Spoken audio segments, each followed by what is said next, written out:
Hello दोस्तों, welcome back to my YouTube channel. आज की वीडियो में मैं आपको बताऊंगा 11 लैब्स में वॉइस एजेंट की वेबहूक्स को आप कैसे यूज़ कर सकते हैं। इसमें हम सर्वर साइड के एक्शंस के बारे में आज बताएंगे। नेक्स्ट वीडियो में हम क्लाइंट साइड एक्शन के बारे में भी बात करेंगे और उनको नेक्स्ट जेएस के प्रोजेक्ट के अंदर कैसे इंटीग्रेट करना है ये भी हम देखेंगे। रिएक्ट के प्रोजेक्ट के अंदर भी आप इसी तरह से इंटीग्रेट कर सकते हैं उसको। और इससे आगे कोई एक वीडियो में आपको ये भी बता दूंगा कि आप कैसे अपने अगर वर्डप्रेस में या फिर किसी और सीएमएस में क्लाइंट साइड एक्शंस को इंटीग्रेट करना चाहते हैं तो आप कैसे कर सकते हैं। ठीक है, आज की वीडियो को स्टार्ट करते हैं। सबसे पहले आपने ये करना है 11 लैब्स पर रजिस्टर कर लेना है। वो आपको सिंपली पता चल जाएगा जब आप यहाँ पे 11 लैब्स पर रजिस्टर लिखेंगे गूगल के ऊपर, तो आपको फर्स्ट ही लिंक आ जाएगा, वहाँ से आप साइन अप कर सकते हैं। और लॉगिन करने के बाद आपको कुछ इस तरह से इंटरफेस मिल जाएगा। ठीक है, अगर मैं यहाँ पे बैक आता हूँ तो इस तरह से आपको नज़र आ रहा होगा। ठीक है, मैंने यहाँ पर क्या किया था, मैंने कन्वर्सेशन है यहाँ पे क्लिक किया, यहाँ से एजेंट को सिलेक्ट किया और ब्लैंक एजेंट बना लिया एक। उसके बाद मेरे पास कुछ इस तरह से नज़र आ गया। ठीक है, इस तरह से मुझे एजेंट मिल गया यहाँ से। अब फर्दर काम आपने ये करना है कि cal.com पर भी अकाउंट बना लेना है। ठीक है, क्योंकि हम इसी को यूज़ करने लगे हैं वेब हुक के एग्जांपल लेने के लिए। ठीक है, यहाँ पर आप अकाउंट बना लेंगे। ये हमारी डॉक्यूमेंटेशन है cal.com की। अकाउंट बनाने के बाद आपको इस तरह से कुछ मिल जाएगा। ठीक है, अगर मैं यहाँ पर आऊँ तो आपको इस तरह से कुछ अकाउंट मिल जाएगा। यहाँ पर मेरी अवेलेबिलिटी ये है, मेरे वर्किंग आवर्स हैं ये यहाँ पर। ठीक है, इस तरह से आप सब कुछ डिफाइन कर सकते हैं। आपने क्या करना है, यहाँ से एपीआई की निकालनी है मेनली। ठीक है, जब आप सेटिंग के अंदर जाएंगे, यहाँ से एपीआई की के अंदर आएंगे तो वहाँ से आप इजीली इसको गेट कर सकते हैं। ठीक है, तो ये सिनेरियो है हमारा। मैंने एक एपीआई की ऑलरेडी बनाई हुई है अपने वॉइस एजेंट के लिए। ठीक है, मैं यहाँ पर वॉइस एजेंट में क्या क्या हमारे पास ऑप्शन है मैं आपको ये बताता हूँ वन बाय वन करके। सबसे पहले एजेंट की लैंग्वेज है जो कि मेन है। उसके बाद एडिशनल लैंग्वेज वो आपको डिपेंड करता है आप ऐड करना चाह रहे हैं कि नहीं। फर्स्ट मैसेज कैसा होगा, सिस्टम प्रॉम्प्ट कैसा होगा, इसके ऊपर भी बाद में आते हैं। क्या क्या चीज़ें यहाँ पर इंपॉर्टेंट है डिस्कस करते हैं। ठीक है, एलएलएम कुछ भी सेलेक्ट कर सकते हैं। मैंने यहाँ पर 1.5 फ्लैश सेलेक्ट किया हुआ क्योंकि ये फास्टेस्ट है इस वक्त। टेम्परेचर सेलेक्ट कर सकते हैं। टोकन की लिमिट क्या होनी चाहिए, नॉलेज बेस में कोई ऐड होना चाहिए कि नहीं। टूल्स को भी इसको देखते हैं हम थोड़ी देर में, सीक्रेट्स को भी देखते हैं थोड़ी देर में। ठीक है, उसके बाद वॉइस आप कुछ भी सेलेक्ट कर सकते हैं, फ्लैश, टीटीएस, आउटपुट फॉर्मेट। उसके अलावा प्रोनाउंसिएशन, डिक्शनरी, ये सब चीज़ें आप जो भी सेलेक्ट करना चाहिए कर सकते हैं। एनालिसिस है, इसमें वैल्यूएशन क्राइटेरिया भी ऐड कर सकते हैं और डाटा कलेक्शन भी ऐड कर सकते हैं। ठीक है, उसके अलावा सिक्योरिटी है, ओवरराइड होनी चाहिए कि नहीं। एजेंट की लैंग्वेज अगर आप बोलते हैं कि मुझे इंग्लिश नहीं चाहिए, मुझे अरेबिक चाहिए, तो एजेंट रन टाइम के ऊपर अपनी लैंग्वेज ओवरराइड कर देगा। ठीक है, इस तरह के कुछ ऑप्शंस भी आपको मिल जाते हैं यहाँ पर। ठीक है, उसके अलावा ये एडवांस्ड ऑप्शंस हैं, यहाँ पर कीवर्ड्स हैं, क्लाइंट इवेंट्स हैं और प्राइवेसी पॉलिसीज, इस तरह से चीज़ें सुना रही है। उसके बाद विजिट है यहाँ पर। अगर आप वर्डप्रेस यूज़ कर रहे हैं या फिर कोई और सीएमएस यूज़ कर रहे हैं तो यहाँ पर सिंपली आप कॉपी करके वहाँ पर पेस्ट कर सकते हैं। ठीक है, अब मसला ये है कि क्लाइंट साइड एक्शंस क्योंकि इतना हमारा कस्टमाइजेबल नहीं होता तो क्लाइंट साइड एक्शंस यहाँ पर मुश्किल से आप अचीव कर पाएंगे, तो आपको क्या करना पड़ता है। तो डिफरेंट अप्रोच है, वो मैं आपको बताऊँगा कैसे आप उसको यूज़ कर सकते हैं। यहाँ पर आप ये जो भी आपका विजिट होगा उसको कस्टमाइज कर सकते हैं नीचे उसे ऑप्शन सेलेक्ट करके। ठीक है, ये सब चीज़ें हो गई। अब चलते हैं अपनी वेब हुक्स के ऊपर जो कि मेन टॉपिक है हमारा। वेब हुक होती क्या है। ठीक है, अगर मैं स्ट्राइप की बात करूँ, हमने स्ट्राइप के ऊपर काफ़ी सारी वीडियोस बनाई हुई हैं उसके अंदर, लेकिन वेब हुक हमने इस्तेमाल नहीं की हुई। मैं आपको बताता हूँ वेब हुक होती क्या है। अगर फॉर एग्जांपल अब एक हमारा सर्वर है, एक स्ट्राइप का सर्वर है जो कि सास है। ठीक है, अब हम स्ट्राइप की सर्विसेज यूज़ करें क्योंकि सास है वो, उनके सर्वर से हम अपनी सर्वर के ऊपर उनके सर्वर की सर्विसेज यूज़ कर रहे हैं। ठीक है, अब उनके सर्वर पर क्या एक्शन परफॉर्म हो रहा है हमें नहीं पता, हमारे पास कंट्रोल नहीं है। अब वो एक्शंस पता करने के लिए हम वेब हुक्स का इस्तेमाल करते हैं। ठीक है, अब फॉर एग्जांपल जब मैं कुछ अपनी पेमेंट बना रहा हूँ तो मैं क्या करूँगा, मैं एक वेब हुक कॉन्फ़िगर कर लूँगा जो कि क्या होगा, जब भी कोई ट्रांजैक्शन होगी, ठीक है, उनका सर्वर हमारे सर्वर को नोटिफाई कर देगा कि वेब हुक के थ्रू कि ये ट्रांजैक्शन कंप्लीट हो गई है। सेम सिनेरियो यहाँ पर है। अगर मैं यहाँ पर आऊँ वेब हुक के अंदर, वेब हुक की कोई डायग्राम देख लेते हैं। डायग्राम कॉन्सेप्ट, ठीक है, इसके कोई डायग्राम देख लेते हैं। फॉर एग्जांपल ये HTTP। ठीक है, ये एक डायग्राम है वेब हुक की। अगर मैं इसको जूम इन करूँ, एक तो वो होता है पोलिंग का, ये क्या करता है थोड़े थोड़े टाइम के बाद आपकी ये पेज दोबारा करता है। लेकिन वेबहुक का काम ये होता है कि सर्वर आपको खुद रिस्पॉन्ड करता है। फॉर एग्जांपल ये देखिए अभी स्ट्राइप है, आपने क्या किया हुआ है यहाँ पर स्ट्राइप पर अपनी कोई भी ऑपरेशन परफॉर्म किया। अब ये सर्वर ने खुद ही जब भी ऑपरेशन कंप्लीट हुआ आपके सर्वर को नोटिफिकेशन भेज दिया या फिर हुक ट्रिगर कर दी कि आपका ऑपरेशन कंप्लीट हो चुका है। ठीक है, अब आपने जो करना है कर लें।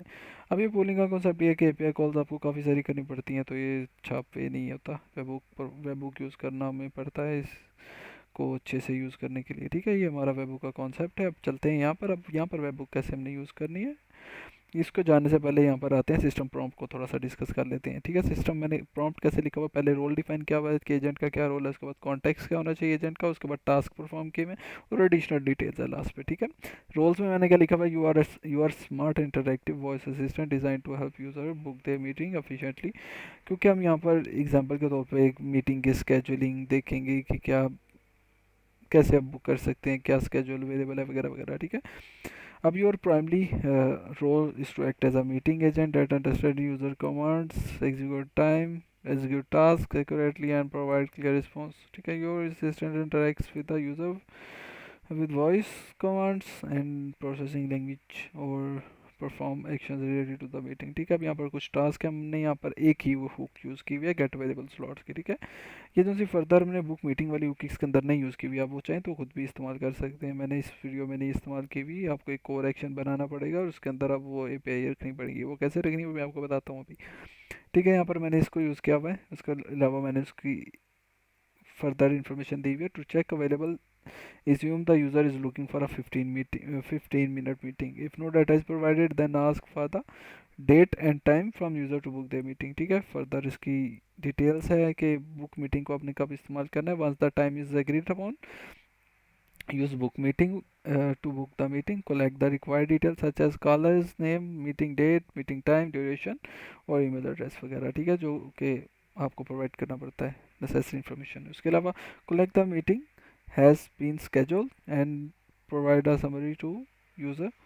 If book meeting fails, check for issues with the email format and time availability. उसके अलावा मैंने नीचे फर्दर इन्फॉर्मेशन दी हुई है कि adjust to user preferences for interactions, style, formal or casual. Do not explain the user any working out or relation behind the checking availability. Do not repeat details unnecessarily. ठीक है, ये हमने further details दी हुई हैं। अब यहाँ पर इन इन सारे टास्क के अंदर से सिर्फ एक टास्क हम यूज़ करेंगे। ठीक है, अब इसके अंदर नीचे आते हैं, टूल्स को यूज़ करना है मेन चीज़। ये एंड कॉल इनका अपना है, ये बाय डिफ़ॉल्ट होता है, सिस्टम का अपना है। ठीक है, यहाँ पर मैं गेट अवेलेबिलिटी पे आता हूँ, वेबुक के अंदर आता हूँ, गेट अवेलेबिलिटी का नाम मैंने लिखा, उसका काम क्या होगा मैंने ये बता दिया। यहाँ पर मैंने यूज़ की हुआ है इस यूआरएल को, ये जो कि मैंने कैल.com से इसकी डॉक्यूमेंटेशन में जाके निकाल ली। ये हमारा यूआरएल है, यहाँ से अगर मैं इसको कॉपी करूँ और यहाँ पर पेस्ट कर दूँ तो ये यूआरएल है हमारा। ठीक है, ये हमारा यूआरएल है।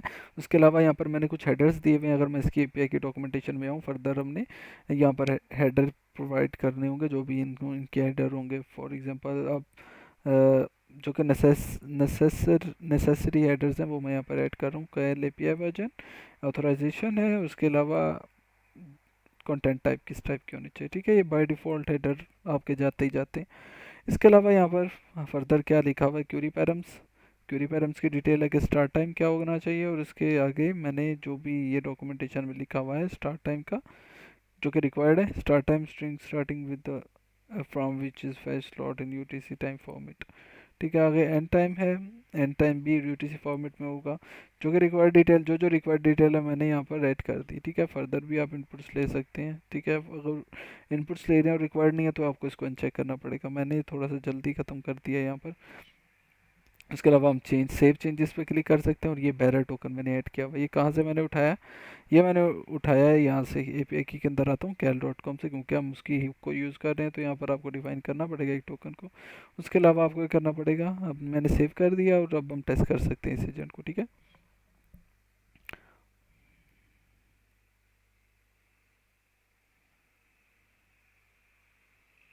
Hi, are you there? Yes, I am here. How can I help you today? Can you check for the available slots? Sure. What date and time are you looking for? I am looking for 20 of January 2025, 10 p.m. I'm sorry, it seems there are no available slots for that time. Would you like to try a different time? No thank you. अब आपने देखा होगा कि इसने बताया मुझे कि अभी अवेलेबल स्लॉट्स अवेलेबल नहीं है। अम, तो मैं अगर रहता हूँ कॉल हिस्ट्री के अंदर, इसके अंदर हमें पता चल जाएगा कौन सी किस वक्त ट्रिगर हुई है। ठीक है,